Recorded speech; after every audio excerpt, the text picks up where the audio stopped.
नमस्कार. शुक्रवारी 24,450 या क्लोजमुळे मार्केटने 2025च्या ऑगस्ट बरोबर डबल बॉटम फॉर्म केला आहे. जो मायन्यूट लेवलवर बघितला तर डबल बॉटम पुलबॅक कन्सिडर करता येईल, कारण मार्केटने इकडेच 2 आठवड्यात डबल बॉटम फॉर्म केलेला आणि हा मार्केटचा तिसरा अटेम्प्ट आहे.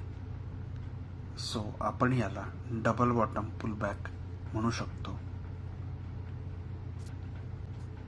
शिवाय जर गेल्या वर्षभरातील प्राइस ॲक्शनचा आपण आढावा घेतला तर आपण एप्रिलपासून बघितले तर मार्केटने 2 लेगमध्ये करेक्शन दिले आहे आणि डबल बॉटम बुल फ्लॅग बनवला आहे, जो साधारणतः कंटिन्युएशन पॅटर्न मानला जातो.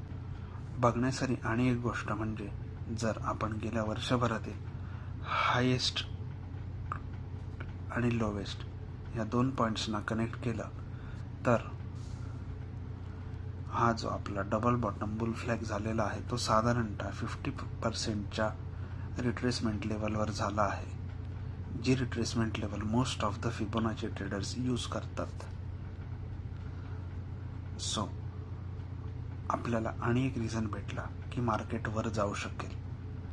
आणि मायनर ऑब्झर्वेशन जर बघायचं असेल तर आपण हा नोव्हेंबरच्या पहिल्या आठवड्याचा क्लोज आणि ह्या 3 पॉईंट्सना जर जोडले तर आपल्याला एक वेज बॉटम मिळत आहे, जे आणि एक रिझन आहे की मार्केट इकडे सपोर्ट घेऊन पुन्हा एकदा वर जाऊ शकते. शिवाय 2026 या चालू वर्षात सुद्धा मार्केटने 2 लेगेड करेक्शन दिलं आहे.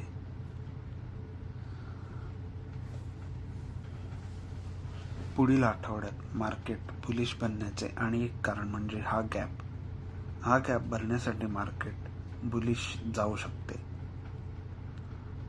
जर मार्केटने आपला सेल ऑफ कंटिन्यू ठेवला तर मार्केट कुठेपर्यंत जाऊ शकते. जर आपण चेक केला